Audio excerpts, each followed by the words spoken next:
8 अगस्त 2016 मध्य प्रदेश के पारदी गैंग ने 1800 किलोमीटर दूर तमिलनाडु में चलती ट्रेन की छत काटकर 5 करोड़ से अधिक का डाका डाला था। यह तारीख आज़ाद मुल्क के इतिहास में सबसे बड़ी ट्रेन रॉबरी में दर्ज है। जानिए भारत में अब तक की सबसे बड़ी ट्रेन डकैती के बारे में।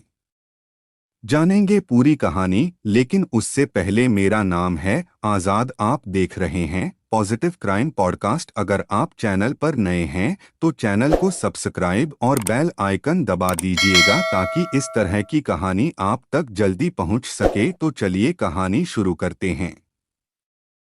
तमिलनाडु के सेलम से चेन्नई जाने वाली passenger train 11064 Salem Chennai Egmore express की रिजर्व बोगी में आरबीआई के 342 करोड़ रुपए ले जाए जा रहे थे। 18 पुलिस वाले भी बगल की बोगी में थे, मगर जब तक ट्रेन सेलम से विरुधाचलम का 140 किलोमीटर का सफर पूरा करती तब तक डाका पड़ चुका था। डकैती की इतनी बड़ी वारदात के बाद हड़कंप मच गया।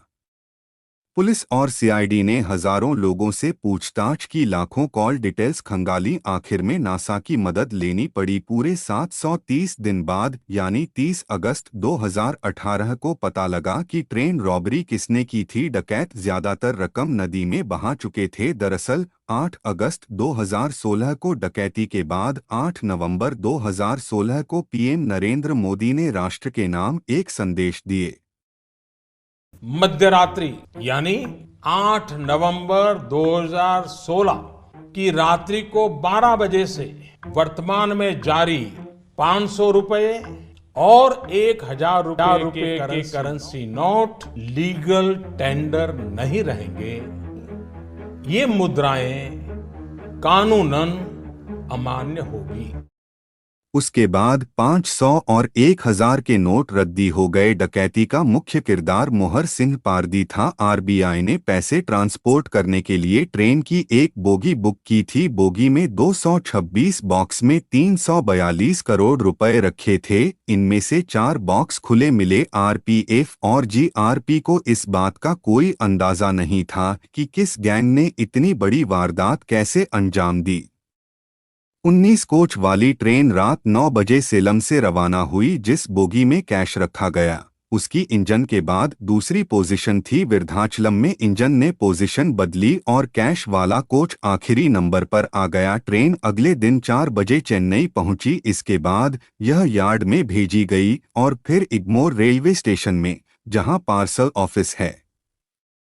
प्लानिंग बनाकर मोहर सिंह पारदी और उसके साथ साथी तमिलनाडु पहुंचे। उन्हें इसकी जानकारी थी कि आरबीआई का पैसा सेलम चेन्नई एक्सप्रेस के जरिए भेजा जाता है। गैंग ने 8 दिन लगातार ट्रेन में सफर कर रेकी की चिन्नासालेम और विरुधाचलम रेलवे स्टेशन के बीच डाका डालने की प्लानिंग तय की। दरअसल इन दोनों स्टेशन के बीच ट्रेन 45 मिनट से ज्यादा समय तक चलती है। इस ट्रैक पर रात भी हो जाती है।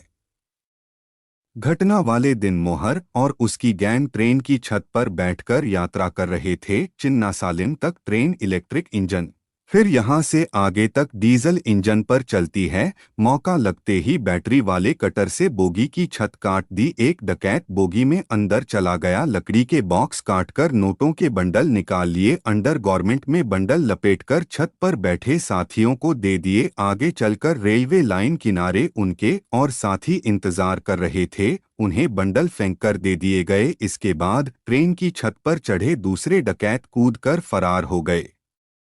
डकैती का पता यार्ड में चला। ट्रेन रुकी तो सुरक्षा गार्ड बोगी चेक करने आए। घटना के दूसरे दिन सुबह 11 बजे जब आरबीआई के अधिकारी कैश लेने पहुंचे तो कोच की छत में 2 वर्ग फीट का एक छेद दिखा। छत का कटा हुआ हिस्सा फ्लोर पर पड़ा था। कुछ नोट फ्लोर पर बिखरे थे। 4 बॉक्स खुले पड़े थे, एक पूरा खाली था और एक आधा।